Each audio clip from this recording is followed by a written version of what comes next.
Hello, governors, and welcome to season 6, episode 32, I think, of Dualistic Unity with Jackie and Amanda. I think I'm kind of crossing over into Australian territory there.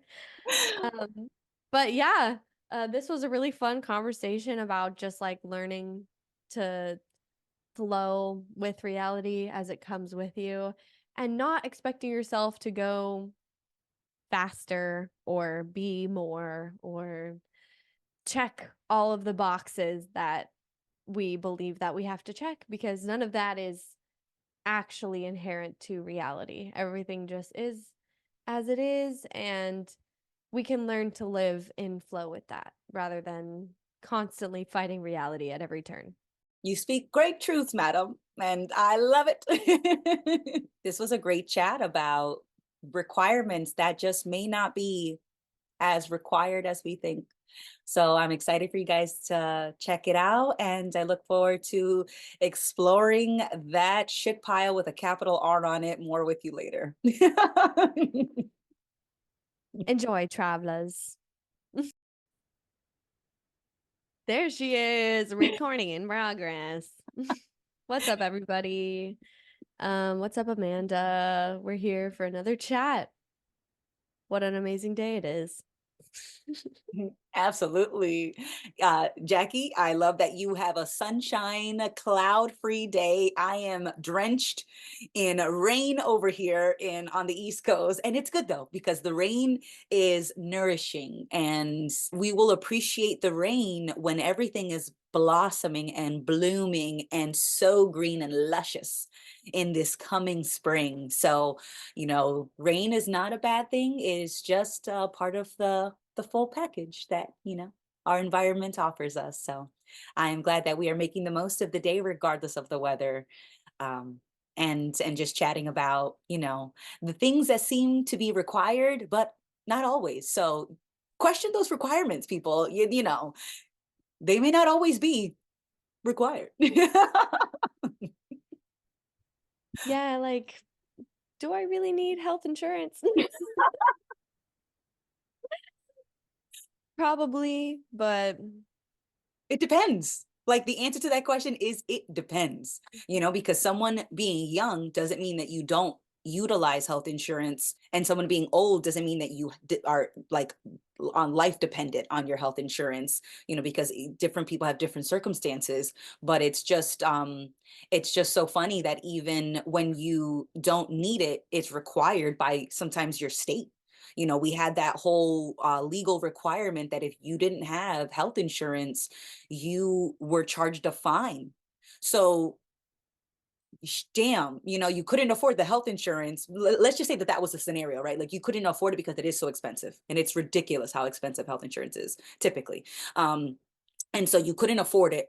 But here you go. Somehow you're going to find money, just pull that money right out of your ass and pay that fine, because all of a sudden now you have a pile of money to pay for the fine, but you couldn't pay for the health insurance to avoid the fine. And I'm like, wait a minute, what is going on?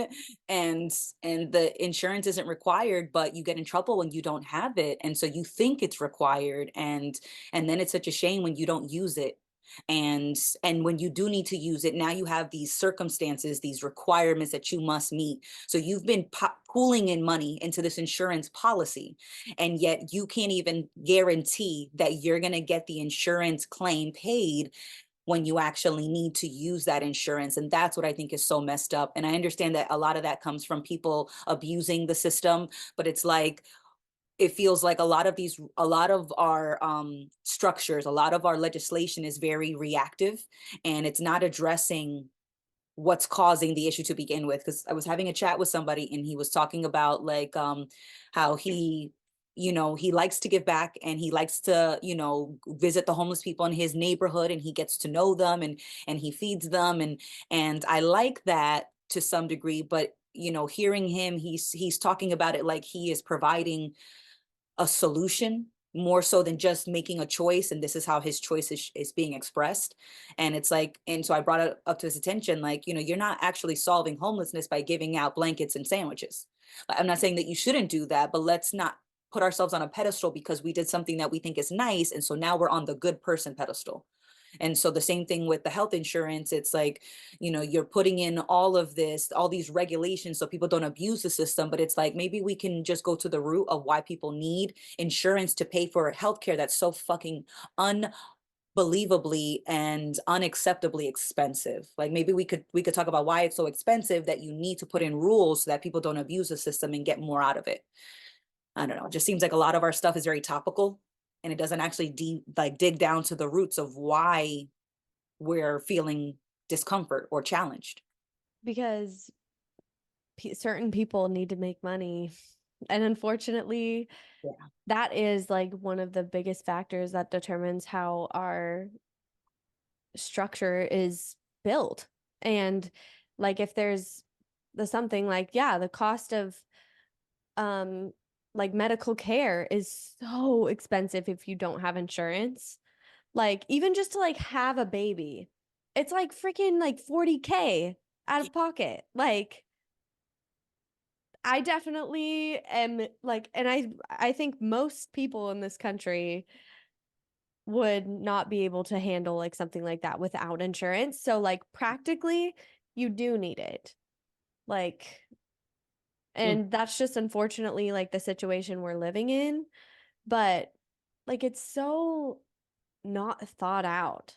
The entire system as a whole, and it's like there's all these hoops that you need to jump through Yep. just to continue to exist when it's like, okay, but why don't we just simplify this all and just put money where we need the money to go and then not have all these restrictions for individual cases. And it's just, I don't know, there's all of this like red tape in between humans and just being allowed to live and taking care of ourselves and each other.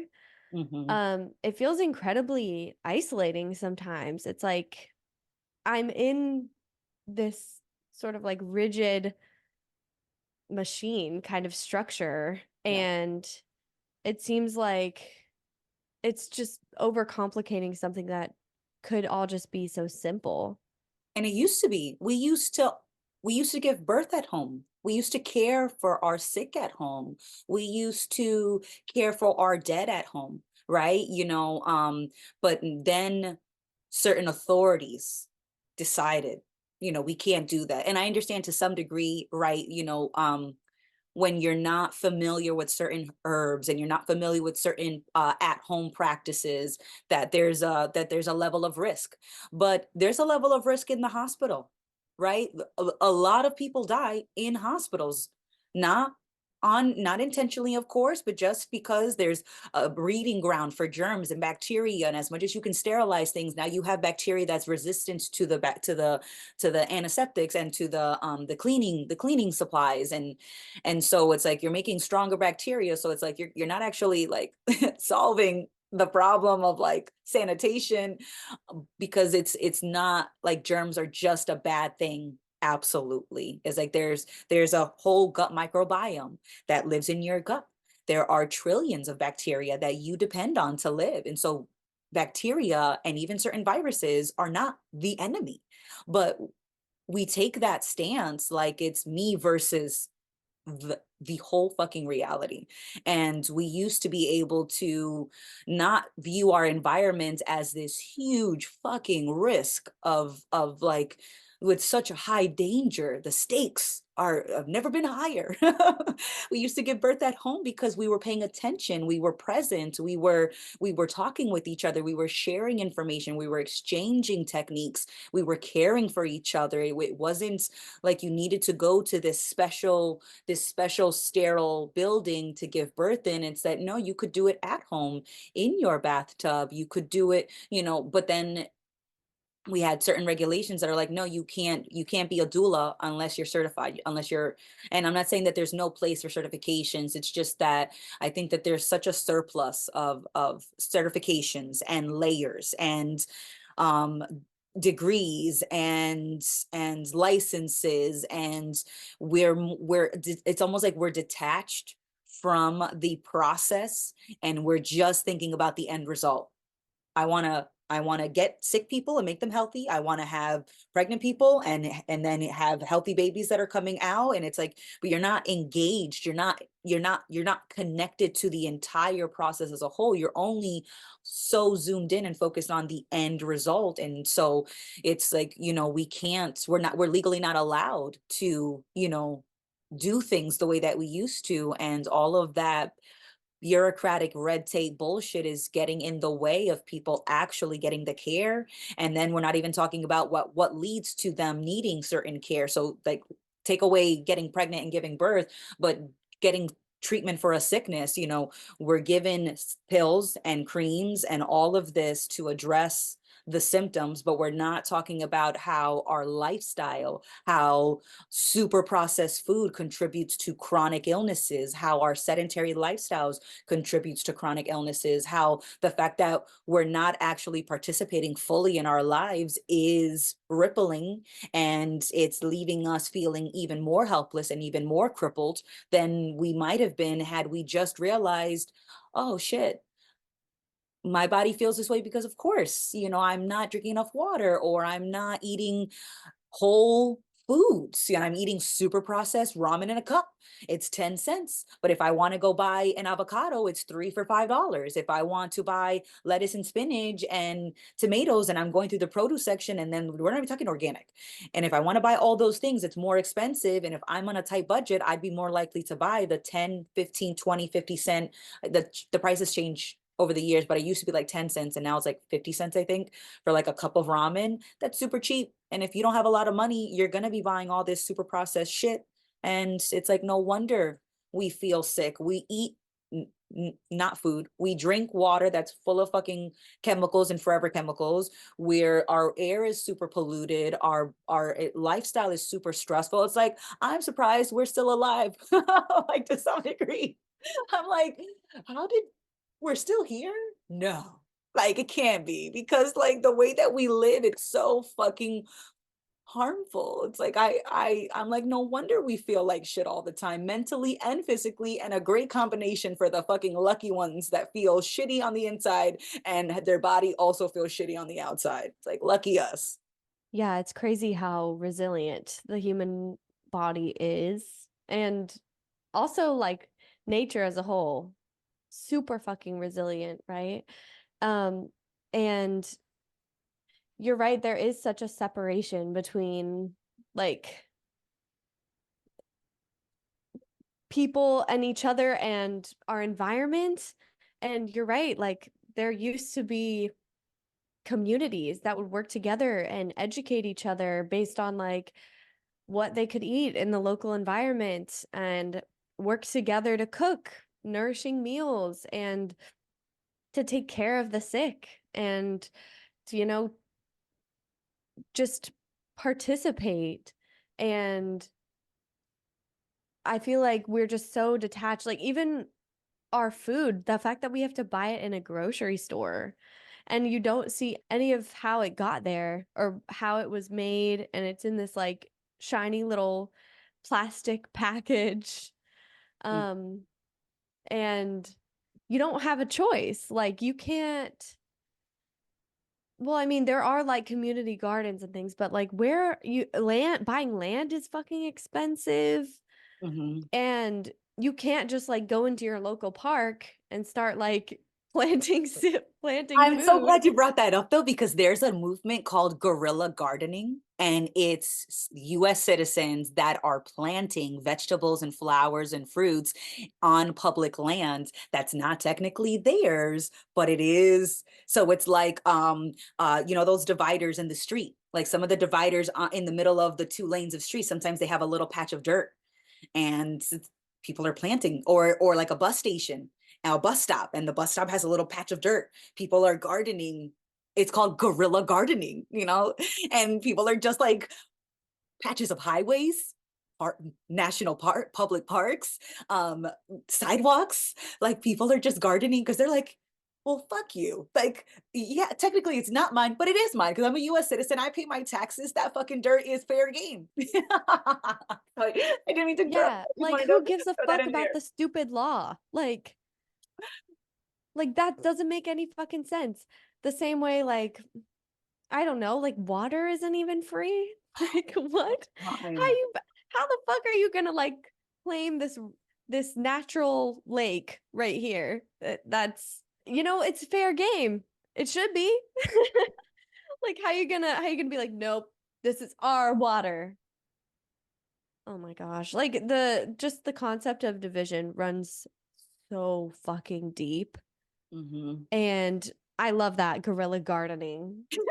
I want to join. I want to start because oh my gosh. And um I was thinking about like just going to work on a farm somewhere and for a couple months and just like physically plant the food and like tend for the plants that I'm eating and just like be out of just this like rat race system that we're in because Right. it really is like you have to get all of your food necessities, everything from these stores. And you have to, in order to pay for all that shit, you have to work. And so that's like, 40 whatever hours of your week because you gotta fucking pay rent Yep. because you're also can't live on the street. Like they're literally it's illegal to be homeless in some cities. Like they're like, where are they fucking supposed to go? You know what I mean? And Disappear. That's what you're supposed to do. You're supposed to cross your arms and blink your fucking eyes and just teleport fucking somewhere else. Be someone yep. else's problem. Jesus Christ. Yeah, and we see it as an issue with those people rather than an issue of the system and how it's not built for humans and how it's like Mm-mm. making most of us sick Yep. and unhappy and dissatisfied and so disconnected from ourselves and each other and to the point where like life isn't even appreciated really because it just seems like an endless list of things that you have to do Hmm. and all of the things that are wrong with you that you have to fix like Oh yeah. and Yeah. it's really sad when you think about it but I think a lot of us are realizing on a larger scale like Hmm. all of this it doesn't have to be this way and we already see it crumbling Hmm. and so I think there are things that are turning and changing and like we don't have to force any of those things or like feel super guilty about participating in the system as it is because yeah, it's fucked up and yeah, I'm complicit in it, but like feeling guilty is not productive by any means. Like feeling guilty causes you to like detach out of necessity and like point the finger at other people and say that they're the problem. But in order for anything to like become resolved, we all individually need to like take responsibility for it. And it's not like everybody in the whole world is going to take responsibility, but those of us that do are the change Hmm. happening. And like, I don't know, I used to feel a lot of pressure to solve everything. Like, I felt the whole weight of the entire world on my shoulders, and I was like, holy shit, everything is fucked. And I don't even know what to do with that. And it made me stressed like every single day. And honestly, it just pushed me down. Like it didn't actually encourage me to do any change or to like really even believe that it was possible. But I shouldn't expect me with my limited perspective to understand like how things are changing, but I can feel myself changing, so I kind of know that everything else is as well and I don't need to feel guilty about how any of this is happening because, on a scale of eternity, even if you zoom out just outside of our galaxy, what happens to Earth really doesn't fucking matter. Like, like if the world burns, it'll burn and then it'll reset and it'll become something else. So, like, Hmm. as much as I do want to do my part to like not see the world burn in my lifetime and like be able to live out as many years as I can. If the end of the world happens, like we'll It's deal gonna with it. happen. It's gonna happen. Our earth, Yeah.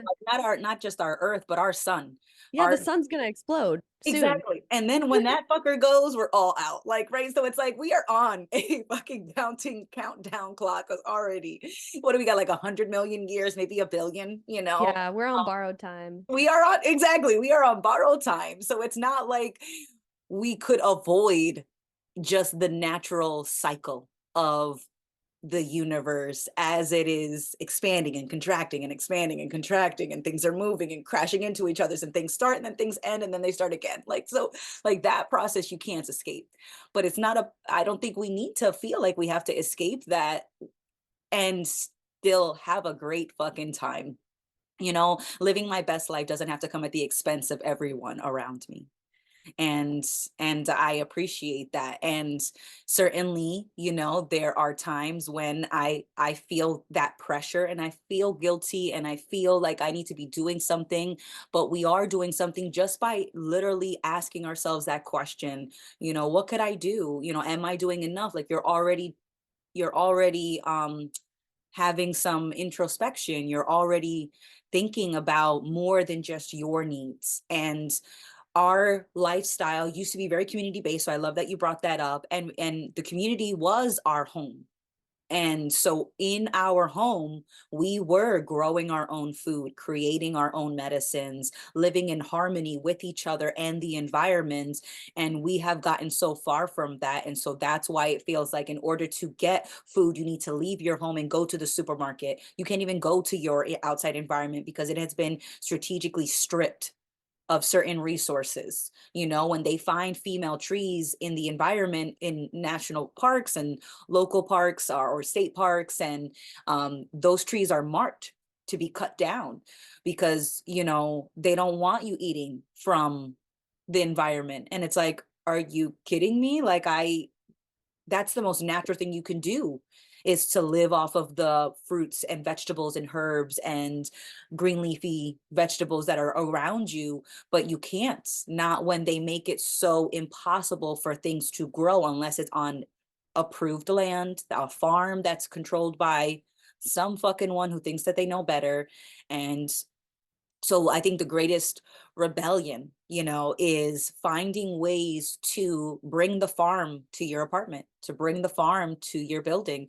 I was thinking of, trying to research a way to find some kind of either federal grant or something that would allow me to start a nonprofit that could potentially convert abandoned buildings into community gardens, or possibly could fund research to potentially build or engineer some kind of vertical garden that grows on the back, most of the time wooden staircase that leads to like all the apartments in an apartment building. And you could have like the tomatoes growing on those wooden, staircases. But that would require that the tenants of that building are the gardeners, right? And so it's like there's so much that we want to do, but you can't do it all alone because you can't be in every fucking place. Like, outside of the conversation where everything is just everything, existence just is, right? You are feeling like the individual, you as the individual cannot be everywhere at once. So you can't be the gardener for every building in your particular city.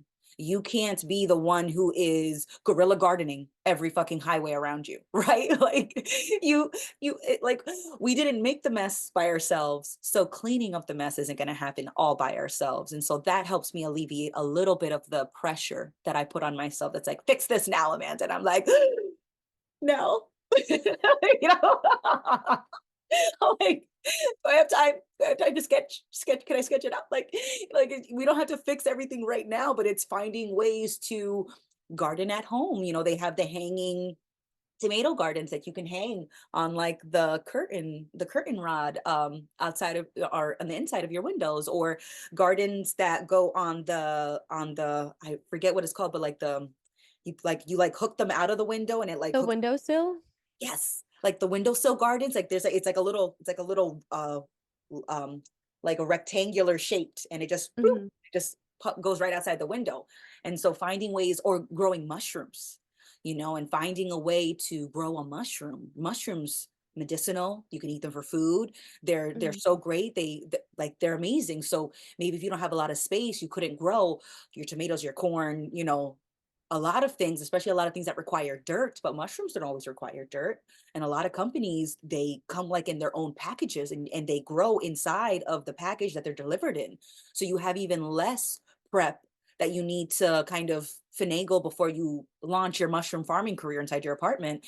Like there's ways that you can grow, or herbs. Herbs take up little space, and they can go right in a window. They could go right on a counter, and you find ways to try to bring the gardening and your food prep, your food creation, your medicines, trying to find making tinctures, learning about essential oils. Not only do they go on your face and make you feel beautiful in your hair, but they also go in your foods. These essential oils you can actually ingest. You can put them in your smoothies. You can, depending on which ones, like learning about them, because it's so important to understand that there's so many more options that we didn't even know existed. And we're so much more capable than we're told, and so much more capable than our environment implies. Our environment implies you need to depend on the supermarket, you need to depend on the doctor, you need to depend on the health insurance. And it's like, but do I? If it's not illegal, do I actually need to do this? And the answer, often in my opinion, only opinion, is no. We are more capable, and we can live the way that we did hundreds of years ago, or even 100 years ago. We were closer to this, where your home base provided you with almost all of your needs, and it didn't come at such a high fucking price to everybody around you. And so it's like, consider those things, and just seeing if it's even a possibility. You don't have to grow the whole farm, but even if you just grew like just the tomatoes, and you just proved to yourself like, fuck yeah, that was awesome. Cucumbers next, man. Right? Yeah. That is a journey that I would love to embark on, of trying out a green thumb and growing some stuff. My roommate is growing some microgreens on our balcony right now. So we have those. I struggle to keep plants alive, I'll be honest with you, but I feel like that is such a grounding thing to do, like to just literally get your hands in the dirt and like plant the seeds yourself. Like there's something that's so loving and nurturing in the act of like raising a plant. And Hmm. then like when you ingest whatever it grows, like it's like the plant wants to love you back for loving the plant, right? So like the energy you put in, and then like the energy from the sun, it like becomes something else. And plants actually like being harvested. And so they'll grow faster and more and bigger, like the more that you eat off of them. And I think that's so cool. Like the environment wants to support and interact with us. And I think we have like natural instincts about how to care for the environment as well. And like we're so disconnected from that knowledge. But like if we were still living in the wild, like our parents, grandparents, great grandparents would pass down how they have grown their food, like the dishes they made, and like which plants to avoid because they're gonna kill you. Like that knowledge, we would have it, and so we wouldn't feel so helpless. Because right now, if like I was put out in the wild, I would not make it. Unfortunately, I would not be able to decipher which plants I could eat versus not, all of that stuff. And I think that is the root cause of like a lot of our mental and physical health issues, is just like how separated we are from like how, or like the environment that we evolved in. Hmm. And now we're wearing like rubber shoes, our feet aren't even on the ground. And the stuff we're eating can barely be called food. And You're yeah, right. you're right, Amanda. There is so much power in researching, like, even things like shampoo and conditioner. Like, there's probably a bunch of freaking chemicals and, you know, things that like are actually bad for your hair and for your health and for the environment, not to mention the plastic bottles. Like taking responsibility for yourself as a whole kind of involves like doing what's best for both yourself and the whole. And Yeah. yeah, so there are a lot of things to consider though, because we're very the way we exist now is very unnatural. And there's a lot of things that we think we need that we don't actually need, like pillows, a bed. Like people weren't sleeping on beds. People were sleeping on little, like maybe they had like a little cot or like they were on the floor. That's actually better for your spine. Like sleeping with your head propped up on a pillow, Mhm. actually very bad for your spine and your neck and your breathing. Like there's so many things that like if you just simplify it to be as simple and natural as possible, it's actually so much better for you. Mhm. And you're spending less money. And well, in the case of food, it's a little hard because like buying Whole Foods is fucking expensive. So there is like a barrier to entry to health, unfortunately, right? Because like if you have to work all the time, you can't be active. Like especially if you have a family, like you're at work, then you're caring for everyone else and you're buying what you can afford to buy, which like you said, super processed shit, fast food, like and you're inevitably going to get sick from that, not to mention the chronic stress. And then yeah, and then you're stuck with this healthcare system that literally just wants to bleed you dry. So it's quite tough, but I do want to explore how I can do things in a more simple and natural way, but that requires like letting go of a lot of the expectations, I feel like, and the perceptions of other people and like them thinking you're like a weird hippie whenever for like making your own shampoo and conditioner and like maybe stop shaving your legs or like, you know, not wear makeup because Yeah. what the fuck is that? Like chemical shit you're putting on your face, like Yeah. just for the perception of other people. Like Mm. it's a lot. It's a lot of layers to peel back, and nobody should feel pressure to like peel them all back and like live as naturally as fucking and minimalistically as possible. Like that's not the solution either. And I think going that to that extent, I feel like that would require a little bit of egoic motivation, right? Like you feel the pressure to be the most sustainable because you're like putting so much importance on yourself individually Mhm. and you think that is somehow giving you control, but it's way bigger than all of us individually. And although we should, you know, consider that and do our part and not shy away from how fucked this whole situation is kind of right now.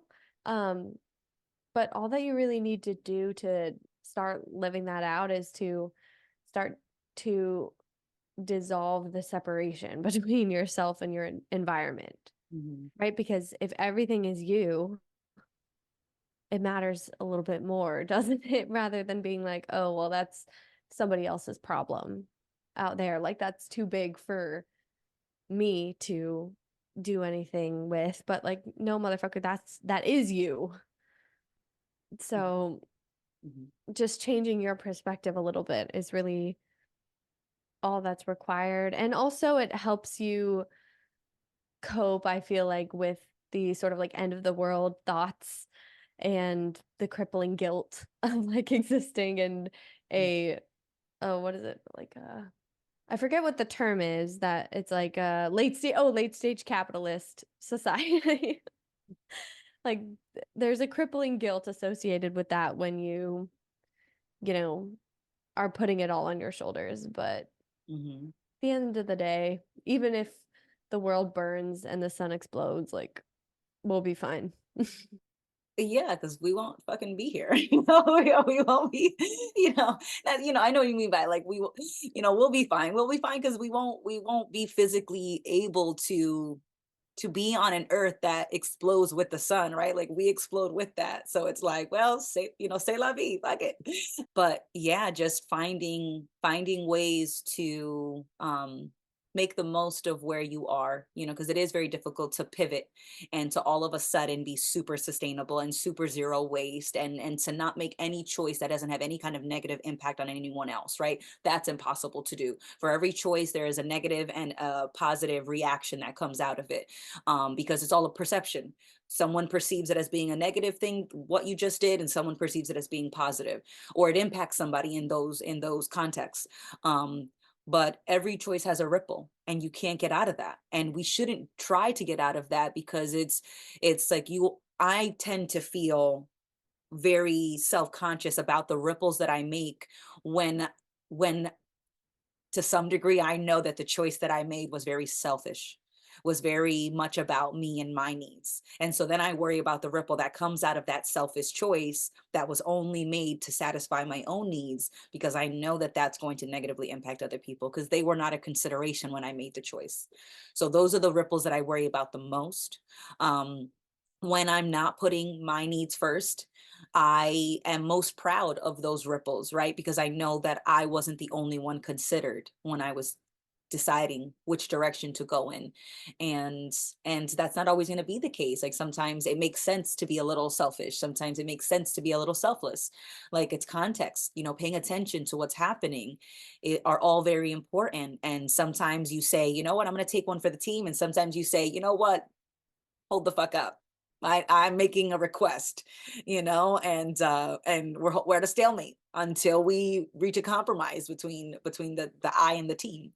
Um, but I understand that like sometimes, your space isn't very large. And if you're in an apartment and you're already cramped, the idea of growing food in your apartment seems like the opposite of ideal. But maybe you can talk to your neighbors in the apartment building, and you guys can all agree to care for and nurture a piece of land that might be on that house or that apartment building. Usually every apartment building that I go to, there's a patch of dirt somewhere.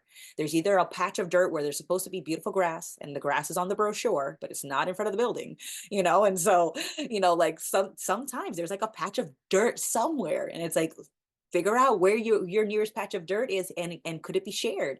Could the work be shared, and could the benefits be shared, versus you trying to figure out how to all of a sudden become your own food source in your apartment on a limited budget, right? Like that seems a little difficult. Or finding out if there is a community garden that you could, but then you have to buy your own seeds. And so then it's like, be creative. You can extract seeds from the food that you buy at the supermarket. Not always. Sometimes it's GMOs and sometimes there's pesticides, but sometimes you're lucky. Or you go to a farmer's market and you buy the onion. You can grow other onions from that one onion. You leave a potato for too long, it starts to sprout roots. You didn't even do anything. The potato slide, put me in a garden, motherfucker. I'm ready. I'm ready to evolve.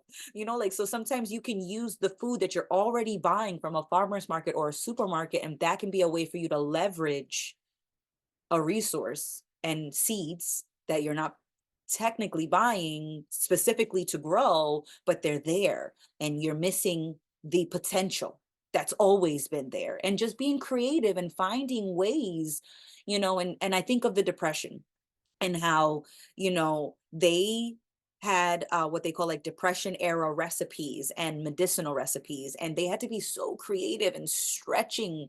You're rubbing two pennies together to make a nickel, and you're not really making nickels, but what you're doing is you're getting more bang for your buck. Like, you buy the onion, you buy it for the amount that you bought it for, and then you get to double use it. You eat whatever part you eat, and then you take the rest of it, and you can use that to potentially grow another version of that. And so you're finding really creative ways to use what you are already buying to do something different. And so that's what I think of trying to encourage people to do that, because it's like, no, you don't need $1 million to change your life.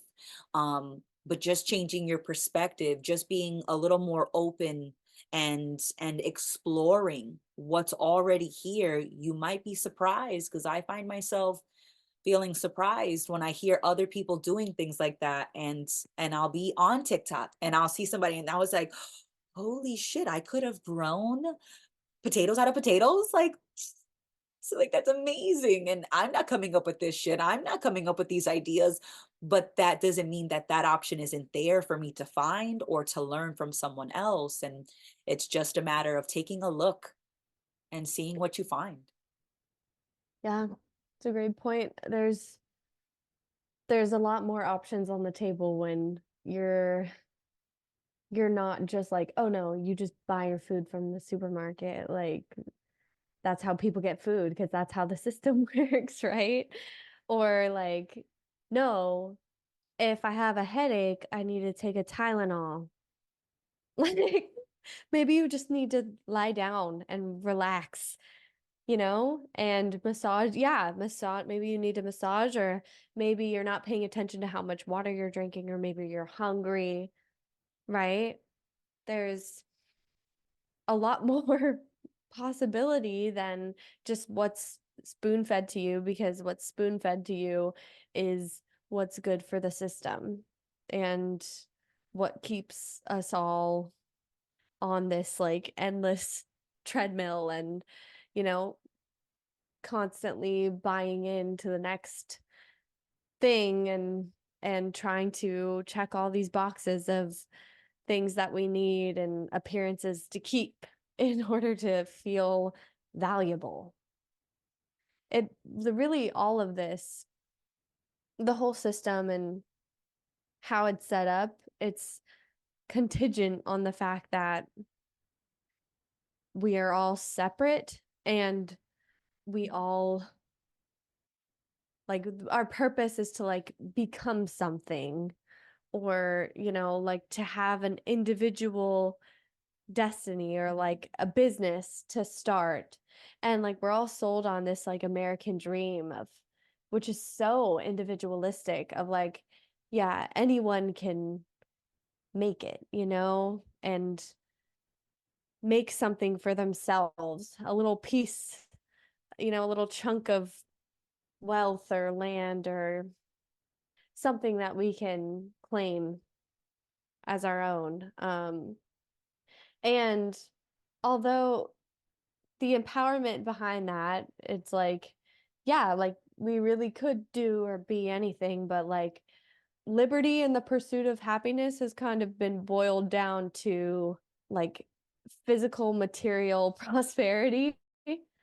Um, like just wanting more for ourselves. And so that's why certain that's why the system works the way it does. Because having a bunch of middlemen in between people and the things they need, it's a surefire way to make some good fucking money.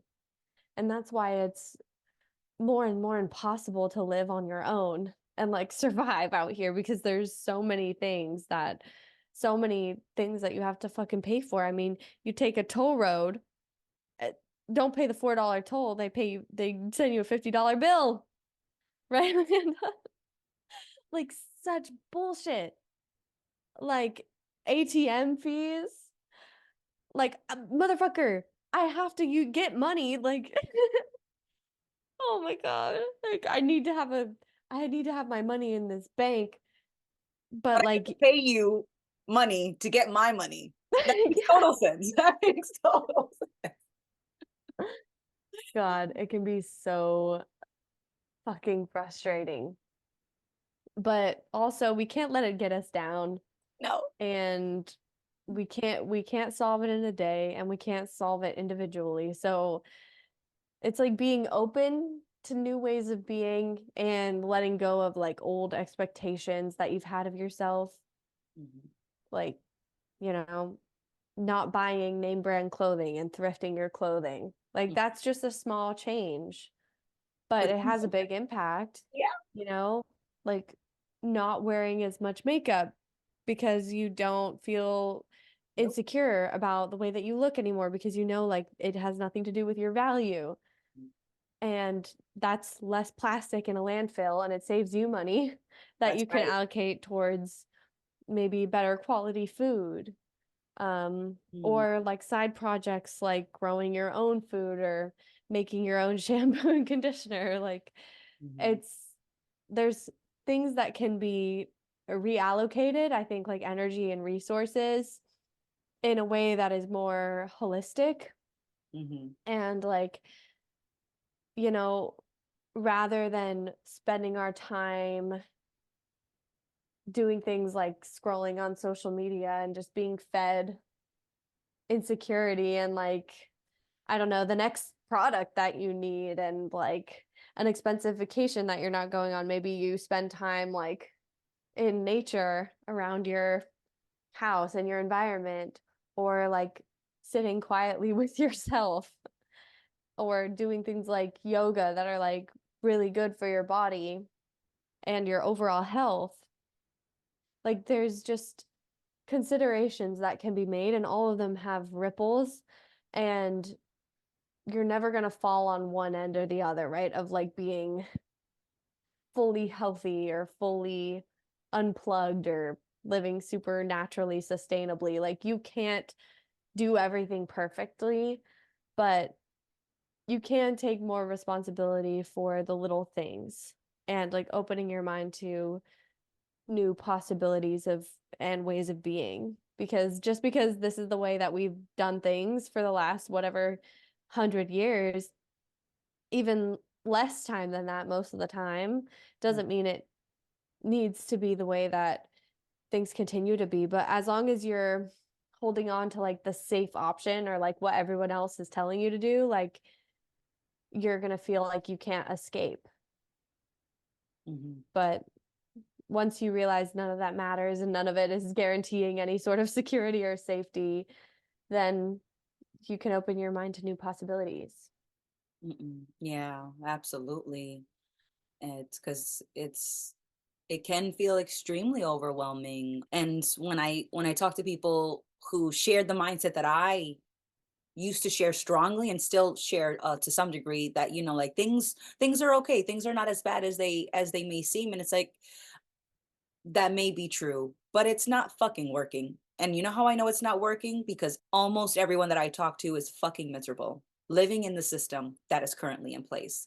And so that's how, in my opinion, I say this system is not working, because it's people are miserable in the midst of maintaining that system, of being born into that system, feeling oppressed by that system, feeling limited by that system. And that is the majority of people who, when they're being honest about their relationship with this system that we all maintain, they're not happy about it. And so I feel detached more from this current setup.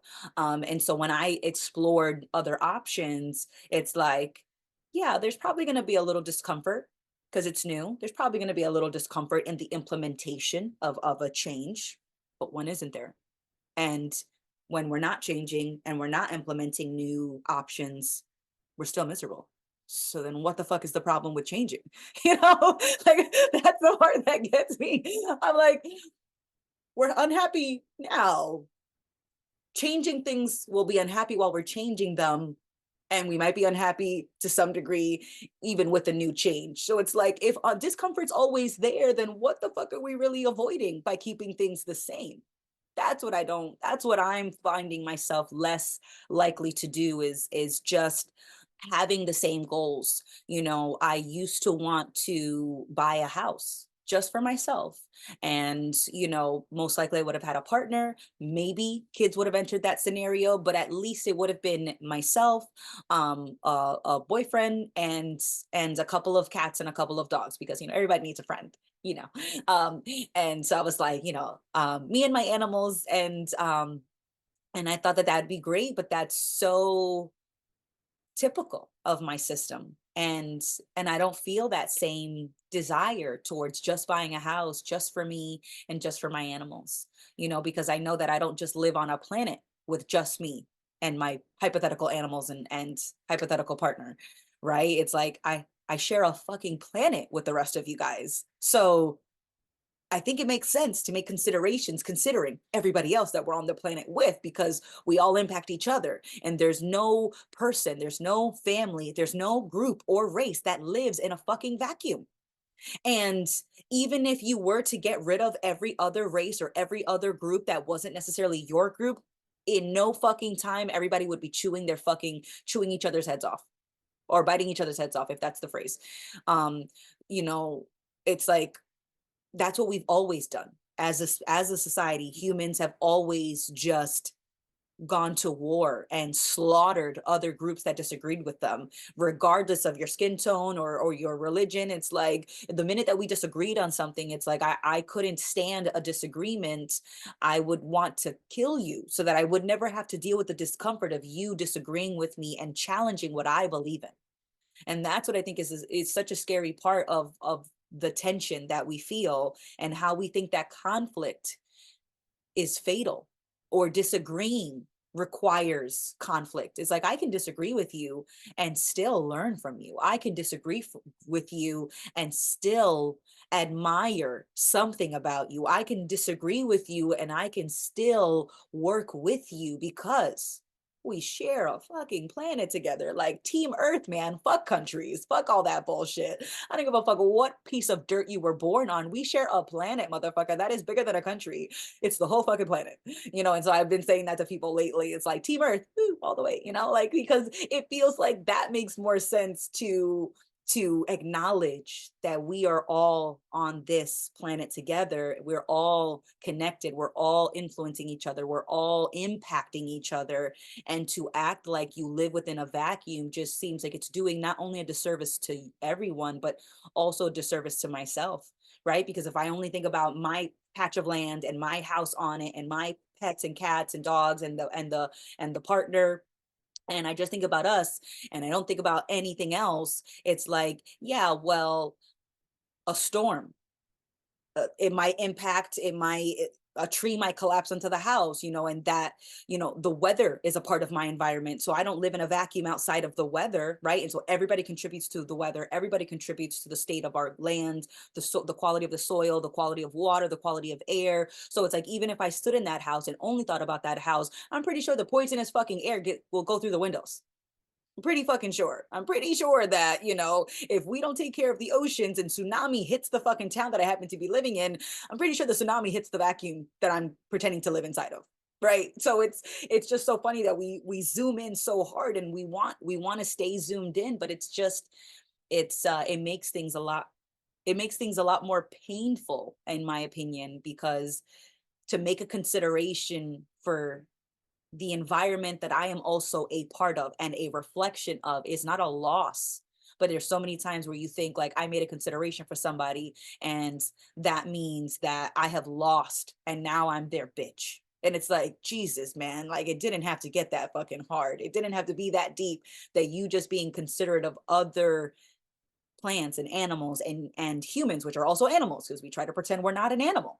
And it's like we are so fucking barbaric that I look at the quote unquote animals that are around me, and I was just like, how do you guys deal with us? How do you deal with us? Because we are fucking running into walls nonstop, and the birds are just like, tweet, tweet. These motherfuckers are wild,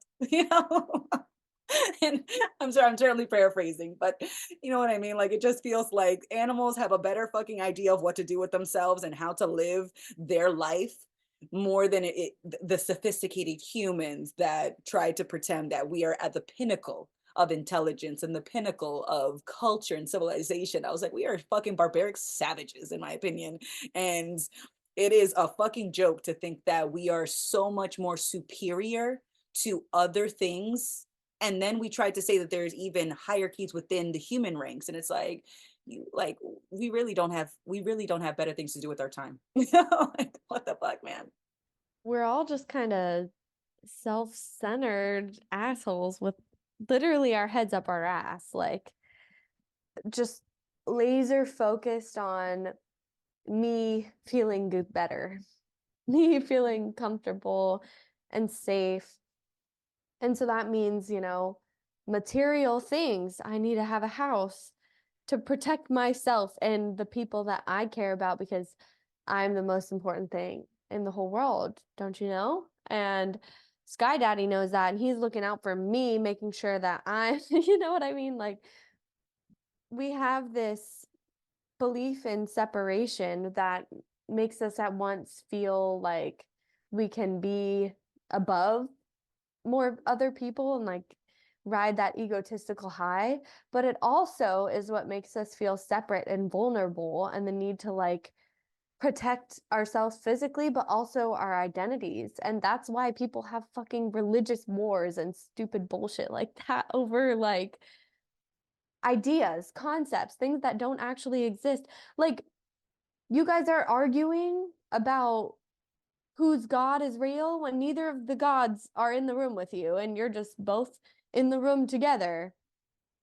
And like, we don't stop to just like look around and consider what's actually going on because the concepts are just such a huge fog over the way that we perceive each other and ourselves and the world and affects how we make decisions and live our lives day to day. And that's why we're so distorted and so far from like living in line with the natural flow of things. And that's why people believe that like humans aren't animals. Like, it's crazy. Like, we believe that we were like crafted by God up in the sky and then like dropped down onto the earth, or like the earth was created specifically for humans, like we are the crown jewel of the entire universe. It's really crazy, and we're really just like dumb monkeys that fart and and are extremely vulnerable to disease or like predators. Like, we like to think we're the apex. But motherfucker, if a bear pulled up on you, it doesn't matter if you're a fucking If a CEO, it doesn't mosquito, matter. if a mosquito rolled up on you with fucking malaria, you're out. Yeah. You're fucking out. Tiny little thing, a tiny little thing. Yep. Uncertainty is still just a fact of the universe. And like, I don't know, but I feel so much more powerful in just admitting how vulnerable I am and accepting that. And it's like, I don't really need to worry so much about Jackie individually because I know I'm not just Jackie. And when I die, I'll just go back to wherever I was before I was born. Right? So, like, and I don't see that as a place. I just see that as being everything the same way I'm already still everything, even though I'm just having this experience of being Jackie. And it's honestly so fucking cool to live in this dualistic universe and like interact with things and you know, be able to perceive myself as separate from them and like the process of going through life and not knowing what's going to happen, like that's so cool. Like I know this isn't actually the case and like I don't know, I saw like some text post on Instagram or something and that is talking about like light workers and I don't really subscribe to any of that, but it was like you chose to come here and I don't think I chose to come here, but I would choose to come here. Like, I would choose to have this experience if I could. And I guess that's why I'm here because, like, I'm God. And what would God do with eternity? Be everything and everyone that it possibly could, right? Just like be and change and evolve and just explore what's possible. And so that's what my life is about, right? Is just to experience being my variation. And even though there's all of these stupid hoops that we have to jump through, like surrendering to that to an extent of just like, yeah, this is how it is right now. And like, I will do what I need to do and not make it worse on myself. But also stay open to the possibility that it's not always going to be this way, and to embody that change within myself. And then things just change and shift as they will, and you're still you at the end of the day, and that is fulfilling in and of itself. Like, even though there is no, like, there's nowhere you're getting to, there's nothing you can really become that will, like, encapsulate your life, or like tie your life up in a little bow and be like, yeah, you did it. Like, that's never going to be the case. Like, it's still just worthwhile to do our little tasks and just experience, because that's all we're here to do anyway. Yeah, I like that, just being okay with the hoops that you're still jumping through, that makes sense to jump through, that have a high price when you don't jump through them based on how your circumstances are set up right now. Um, and and and not letting that discourage you from making something new, or making space for something new to develop, right? And I am still working full time in a corporate environment, and I work for a health insurance company, and so I see firsthand, you know the community struggles, barriers to healthcare, transportation, language. Now they're having special trainings to address populations of the community that are underserved or underutilized, or training white physicians and white medical staff on how to better care for Black mothers, with their prenatal care, because we've got the highest infant mortality rate in the, like, or one of the highest. I don't know offhand if it's the highest, but I know we have a very high infant mortality rate, and more so in populations or communities of color, and in Native American communities, Hispanic, Black. It's they're more likely to die giving birth. Their children are more likely to die either before birth has been given, or afterwards in the care that directly follows.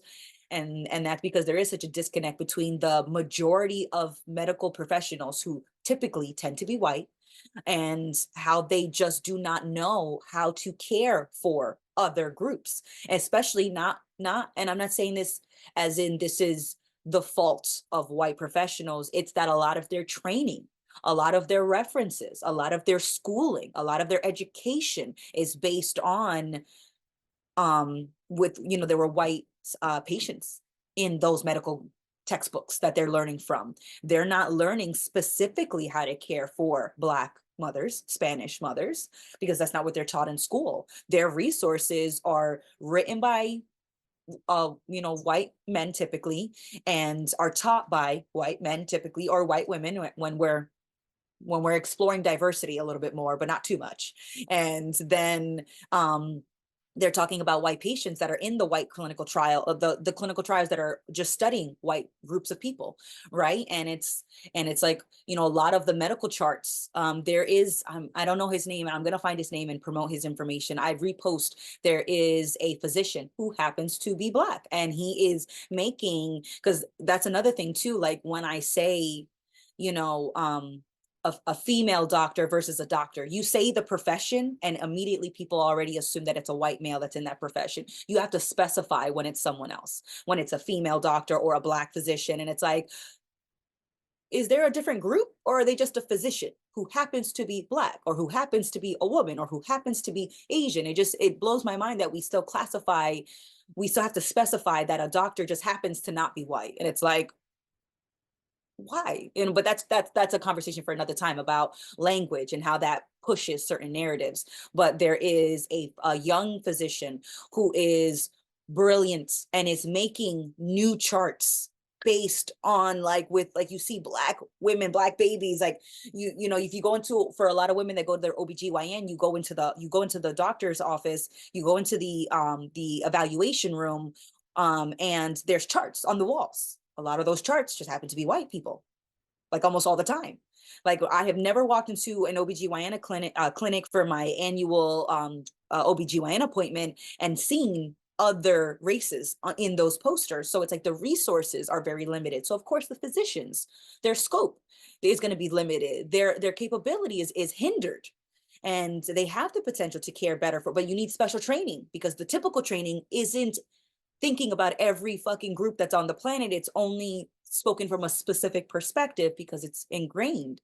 And so it's like, I love that this guy is went to medical school, saw this opportunity, went through the hoops, did all of the testing, followed all of the textbooks, all of the resources, all of the posters that were as is, right? Learned those. And in his own time, he did the research, put in the hours, put in the fucking reps, and he made other resources with new considerations from a new perspective. So he went through the typical traditional system and still found a way to make space for change, for growth. And he's sharing that. And that's so I love, Jackie, that you had said, like, surrender to the way that things kind of are to some degree, because you still want to participate and you can't participate from the outside, right? So if you are participating with the structure and the society as it is, you're going to jump through those hoops that we don't want to jump through. But as you're jumping through, keep an eye open because there's an opportunity for other things to happen. And he is a that gentleman that I mentioned, he is working in a traditional typical hospital. He has mentioned that he is a minority of physicians who happen to be Black working at that hospital, and so he's still in the traditional hospital setting, and he's making fucking ripples anyways, and he's not letting the traditional environment impact his potential to make something new, to go in a different direction. And that's what we all have the opportunity to do as well, is you jump through those hoops, but don't think that jumping through the hoop is the only thing that you can do and the only thing that's on the table, because it is fucking not. Find ways, find just keep moving forward, keep exploring, keep experimenting, keep learning, because there is no right way, there is no best way, there are so many ways and we don't know all of them, and that's exciting. So explore the infinite ways, find new ways, make a new way, and share that. And then we have this open dialogue that doesn't try to find the right way, but tries to find a way that works for more than just one perspective or one group, which typically, is how we have functioned for a while. So I loved that example, Amanda. And that's just another great example of how you can kind of work within the system, but change it as you're within it, So you're kind of like a double agent. You're like, okay, like I will jump through these hoops because you're making me, but I'm gonna change the culture of this work environment from within and like use the resources that I get from this job to do other things. Like I work in a restaurant and I have to conform to certain ways of being and acting, when I'm at work, and I have to wear my uniform and I have to, you know, talk to people in a very specific way, and I have to follow the specific steps of service. And I have to concede, some of my time, because I can't just like escape the system and live in the woods on my own. But then I'm using the rest of my time to talk, have these sort of conversations, and teach yoga as well, which the foundation is like you're enough as you are. Like just sort of be with yourself and feel things out. So even though like I have to participate in the system to some extent, and like I could see that as like a burden and be like, woe is me, like the society is a curse and I want to escape. Um that's really not doing anyone any good, and there's a lot actually to be learned from all the stupid hoops you have to jump through, and you can learn to accept reality for what it is, even if it's not what you want it to be, because you're kind of insignificant on the grand scheme of things. And to just assume that, like, the world would cater to how you want things to be, that's setting yourself up for disappointment. So, like, even stupid shit like, having to go to the DMV and re-register your car every year, like, there's lessons that can be learned with that, of just like patience and like not making things harder than they need to be.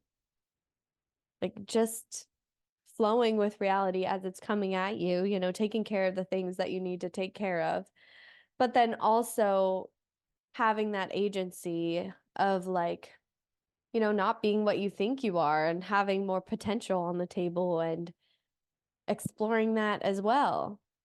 Because both are viable options, following the path that's paved for you, or charging out on your own. And there's a time and a place for both of them, because, like, going to the furthest direction of, like, I'm separate and I need to escape, and I need to escape this evil system, like, that's somebody who's heavenly minded but no earthly good, right? Like, you're too idealistic, and you, like, want things to be so different that you, like, don't have your feet on the ground actually doing anything. So, yeah, it's just living within that balance. Absolutely. Living within the balance and not always trying to be balanced, right? And giving yourself space to just kind of stumble and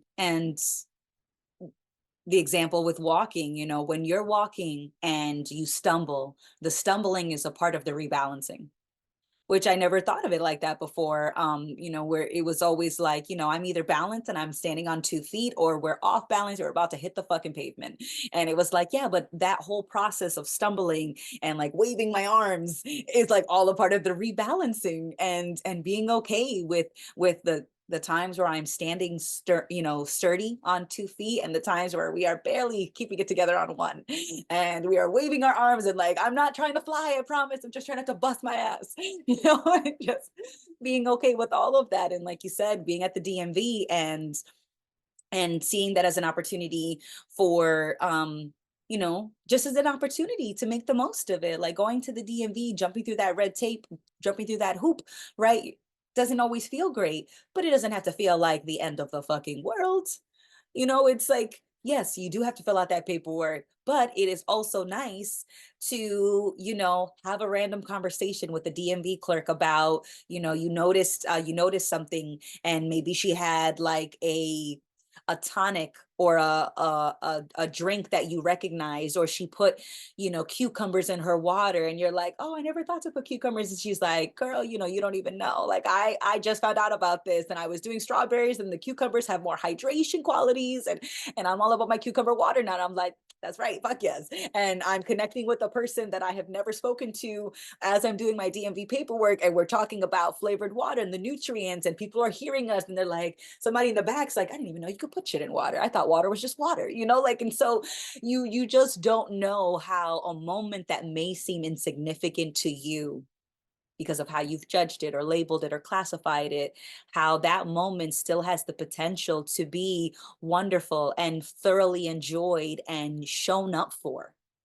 And that's always the possibility. And sometimes it's not going to feel pleasant. Sometimes you are holding a boundary, right? Someone pushes on you and they're not being considerate of you, and you have to let them know, like, no, like, that's not going to happen. And that doesn't all in you, and you're like, oh, how could they be so inconsiderate? It's like, let's pause and get into their shoes real quick and just realize that it's not personal. And then as much as we want to take the discomforts and the unpleasantries of our life as something personal, it makes a lot of sense why we made this bad guy, this boogeyman, the devil. It's like, I don't want to admit that life is just uncertain and things aren't always going to go to my preference. No, I have to create a devil in the ground who does nothing but plot ways to fuck up my day, because it can't just be that I'm attached to the day being a certain kind of way and I'm being super fucking needy and I'm being super um you know selfish and zoomed in. It can't be that. It's got to be that there's a whole eternal fucking being out there who is just ruining my day on purpose because he has nothing fucking better to do. And it's like, I think the person who has nothing better to do is me. Yeah, I think that's me. I don't think it's the devil. I think it's me. And there's better shit that I could do with my time, or there's more that I could enjoy in my time, and just knowing that it's just not as black and white as we want it to be. I brought up that I'm working at a corporate job, and I don't always love that. And a part of me feels like I wish I could just quit and just not have to participate in that corporate world anymore. And I could, right? And that's the part that I don't want to admit out loud. I could quit right now and not participate in that corporate world at all. That has a ripple. Do I want to ride that wave of a ripple? No, not really. Not because, because it's like, okay, so because not participating in the corporate world doesn't mean that I also don't have to participate in the typical society that surrounds me. If I stopped working, I wouldn't no longer have to pay rent. I wouldn't no longer have to pay for my phone. I wouldn't no longer have to pay for my food. So I participate in that corporate structure because I also participate in the society. And what I was thinking the other day when I was feeling a little grumpy, like 2 days ago, I was feeling a little grumpy about my current job. And I was just like, yeah, but you know, pissing and moaning and complaining about the job that I have doesn't actually get me closer. And if anything, in my opinion, delays the change to the time where there is no corporate job, but I'm still participating in the rest of society because there's something else that we're generating income from, something that's not something that maybe I could feel is more aligned with my preference. And so complaining about the job doesn't actually help me get to the other job that I actually quote unquote want. And when I get to the job that I want, that shit will get old fast. And I was talking to a friend, who is thinking, who is in a new environment and is loving his, that everything is new. And I was like, yeah, but don't think that you're out of the woods because you're now in a new environment. The new environment now reflects that everything's on the table. The new environment just makes it impossible to deny that your life is always changing. But when you are in a city for long enough, shit gets old, things start to look familiar, and you start to forget that your life is still full of potential, full of limitless change. And it's just because we think that because the environment looks the same, that the moment is the same. Even if I wake up in this apartment for the next 5 years, that is not the same apartment every single day. I'm also not the same person waking up in that apartment every day. I still have the potential to walk out of my apartment, to go anywhere I want, to hop in my car, to take a Uber to a taxi, a Uber to an airport, hop on a plane. I can do that at any point. So even when I think like, oh, my life is so stagnant, it's like only because you make it stagnant. You don't have to move to a new city or get a new job or make new friends for your life to all of a sudden be full of change and potential. Motherfucker has always been full of change and potential. It's what do you do with it? And being honest about that, because I can look at the same town I have lived in for years with new eyes and find places like the park the other day. There was a whole river. I had no idea. I had no idea that river was there. I was like, you've been here this whole time? What? So I'm looking at an old place with new eyes, and I can look at a new place with old eyes. There are plenty of people who travel and they are a miserable motherfucker in their hometown, and they're a miserable motherfucker in the new town, even when they're just visiting. Like vacations don't mean you're a new person when you get to the new place. Like that, like the new place, the new environment doesn't mean that you're now new. It's just that it's undeniable that change is happening. But change is always happening in our day to day, even when things look the same, they are not the same. And that has been such a thing I've been struggling with, Jackie, is reminding myself that just because I'm seeing the same corporate job, the same apartment, the same city, the same typical choices, that doesn't mean that it's the same as before. And I still have the potential to quit the job, walk out, get out of the apartment, or not do anything drastic. I can still just go for a walk. I can still look at my apartment with new eyes. I can still look at my life with new eyes without having to make drastic changes that make it impossible for me to deny that change is always happening and change is always on the table. I struggle with that too, Amanda, of like just kind of feeling maybe a little stuck, being like, oh my God, I've been at this job for almost 2 years. Like, I've been in San Diego for most of my life. Like, I don't know, like, what is my next career move gonna be? Like, should I move somewhere new physically? Like, what new thing do I need to start doing? Or what change do I have to make in order to, I don't know, just feel like I'm living my life to its fullest extent? It's like I have this anxiety about not living my life fully, but that anxiety is taking me out of my life. That is the very thing that's like causing me to miss all of the possibility that's right in front of me because I'm holding on to an idea of what that possibility would look like and how I would feel in this like alternate situation. And that's kind of like playing the victim or just not wanting to take responsibility for the change that you want to see because like it's easier to do the more comfortable thing. And then I can kind of get down on myself for that as well. And then it just puts me deeper and deeper into this hole of like hanging on to false certainty and like doing the same habitual things. But you're right, like even when I'm acting out those habitual patterns every day, or like even when I'm not like really changing anything, like I'm changing regardless. So it's not something I really have to worry about very much. And it really is not about the external circumstances at all.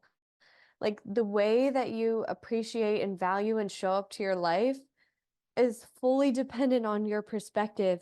And there's that saying, like, wherever you go, there you are.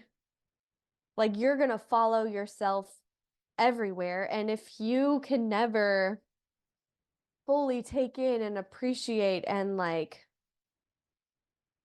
I don't know, just accept the situations that you're in, you're never going to be able to do that. It doesn't matter if you're in the perfect situation. If your habit is to judge the situation and yourself, you're still going to do that regardless. So, like, if you want to feel satisfied in your life, the first thing that you should be focusing on is being satisfied right now and like detaching your satisfaction with your life and being from any sort of external source for validation, like paying attention to how you're attaching your identity and your ego to like the way you look, your career, how much money you make, how many friends you have, just anything external, or hanging on strongly to your preferences, like recognizing that that causes more suffering kind of allows you to exist in this state where you're not in control, but you're like okay with it and you're like leaning into it. And then it's funny, things just start to flow a little bit more and like life feels a lot more effortless and also more full at the same time because you're spending less effort trying to like control or change the present moment and then more energy just paying attention to it. And then there's so much to get out of literally every single moment. And so in those times that I'm getting caught up and like getting anxious about my life and where I'm at and feeling like I'm stuck, it's like okay, just stop thinking about yourself so fucking much and just like be here, do something else. And that'll feel new, you know? Like that's usually what I want is just to like sink into the present and then something new usually comes out of that. Like I'll decide to go on a walk randomly and find a new restaurant or like a park or I don't know, I'm just open to new possibilities. Maybe I like create something out of nowhere and I'm like, well, I don't know where that came from, but that was cool and it just was only able to arise because I didn't have a plan and I just kind of went with what reality was presenting to me as myself and as the environment. It's cool to kind of just be along for the ride and like watch everything fall into place. The more I let go, it feels like the more everything seems to make sense. Yeah, absolutely. Because, when I was on that walk through the lake that led to a river that I had no idea was there. I was like, well, that, and when I got to the river, I was like, that makes sense because, the river gets, the river got to the lake to the river. So like that makes sense that they were connected. Not all lakes don't have rivers, but that one in particular did. And I was like, okay, all right. This is piecing together. But there was like these stone steps that were, they look so old and they were built into a slight hill, but they weren't like a staircase steps. It looked like a flat rock was shoved into it, and so it just was like all these like jagged rocks that just happened to be like steppish like. And I was like, okay. And I'm like, and it just started to pour rain, and so it was like a little wet, and I didn't know that the stone staircase pathy thing was there, and I was like, ooh, I want to go up it. And then as I'm going up it, I'm like, it's giving me like a better view of the river. And I'm like, oh, that's so cool. And then I was like, wait a second. If we want to take a look at the view from this step, let's just take a view. Let's just take in the view from this step without trying to take the next step at the same time that I was trying to enjoy the view from the last step. And that felt so symbolic for my life. And I was like, how often do I do that? That I'm on the step that I'm on. And I want to maximize, I want to live up to my full potential. I want to maximize my life on the step that I'm on, but I'm already halfway into taking another fucking step. And I'm that much more likely to slip, to fall, to not even take in the view from the current to almost about to be the last step. And I'm already in the process of taking the next step. And here I am trying to enjoy the view, take a step, and trying to stay on the last step. I'm trying to do all these things at once. And it was like, okay, if you want to enjoy the view from this step, stop. Enjoy the view. And when you're done for this moment, enjoying the view from the step that you're on, take the next step. Focus on taking that next step as you're taking that next step. And if you want to enjoy the view from that step, stop. Enjoy the view. It is very hard to enjoy the view in motion. It's very hard to enjoy the view when I'm thinking about the next view. And, and the rain really gave me that reminder because I didn't think of this beforehand. I straight up autopilot, man. And I just was taking a step, looking around. Oh, this is so beautiful, and almost busted my ass because I was trying to take the next step and I was trying to enjoy the view at the same time. And I was like, oh, thank you, Rain. Like, thank you for being that reminder to just be like, stop. If you really want to enjoy the view, enjoy the fucking view. Don't try to enjoy the view at the same time as you're trying to get to the next view. It's very hard. And I did that, and I probably took like 10 minutes to walk up that little fucking 10-step little jagged ass staircase. And it's because I was stopping on each step, and then I was like, okay, well, I don't really want to. And then I skipped up the last couple of steps because I was like, okay, I took enough of the views, and now my priority became taking steps. And so I got a really great reminder, and it felt really symbolic to ask myself and to answer honestly, what's the priority? Is it the view or is it the next step? Because it's very hard to have two priorities that don't clash. and so it's easier, it's more effortless to enjoy the view if that's the priority. But trying to have two priorities, it felt like an impossible task to try to accomplish both priorities at the same time. Yeah, that really fucking resonates, Amanda. And I feel like that's how I've lived my life up until this point, is just like constantly hyper fixated on like the next step. And I'm like, oh, when I get to that next step, the view will be amazing. Like, I can't wait to get there. I'm going to be so happy. It's like, I think I'm going to be present when I get there. And yet, when I get to that next step, I'm like, okay, where's the next step? I need to get higher. And I don't even take in the view that I was looking forward to the whole fucking time. And it's so funny to me. Like, now I'm sitting in a life that I wanted a year and a half ago, 2 years ago. Like, so many things that, I was interested in have come into fruition.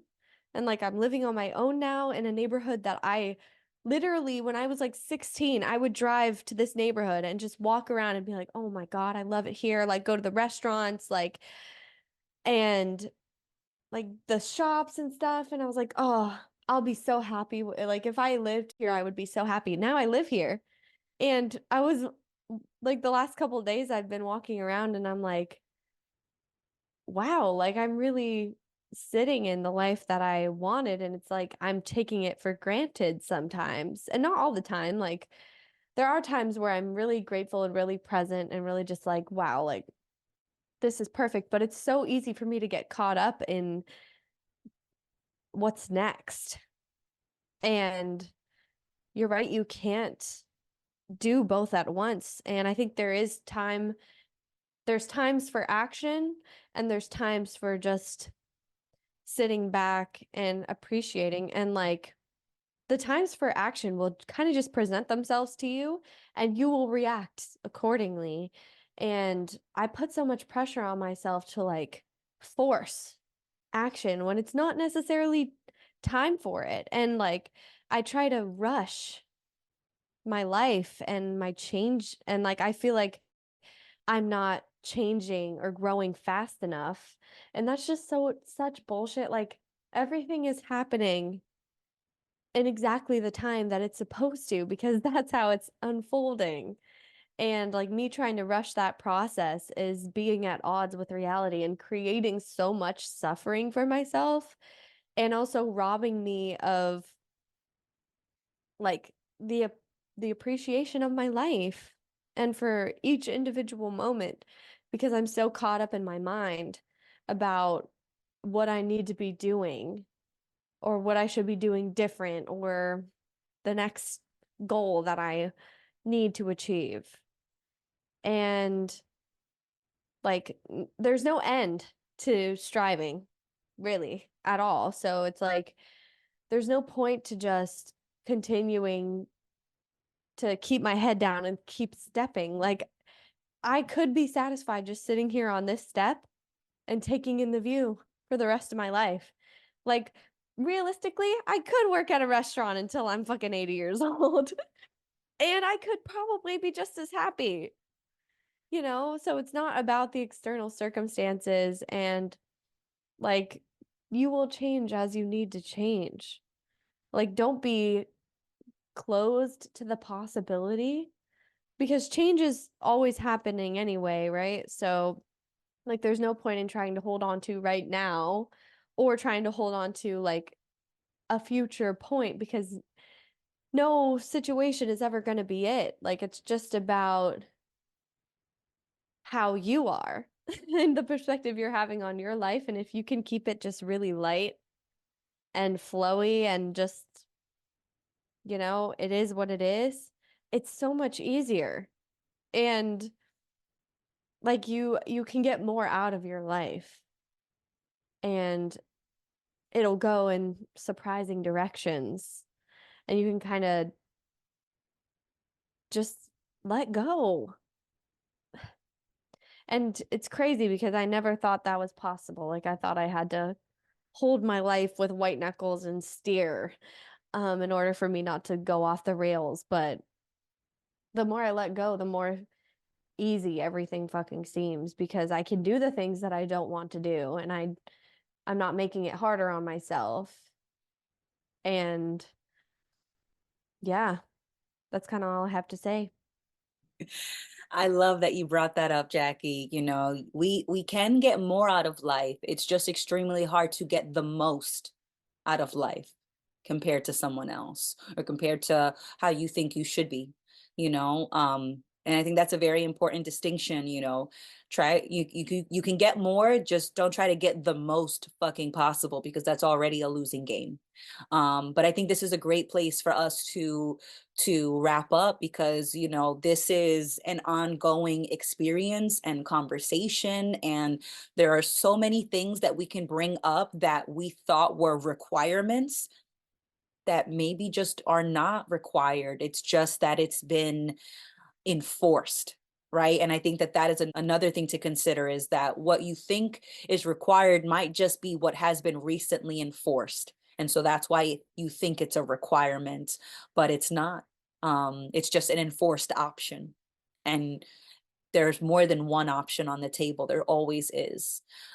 So thank you so much everybody for joining us and you know please let us know what are some requirements that you thought was like indisputable and now when you look at that, you're like, that shit was totally optional. What the fuck was I thinking? You know? And share some of those realizations and insights with us because I know, like I you know that you know how sometimes you're like you really don't know, but what I do know is that I don't know everything. And I definitely know that I haven't thought of every requirement that I still think of as a requirement when really it's just an enforced option and it's not the only one. Yeah.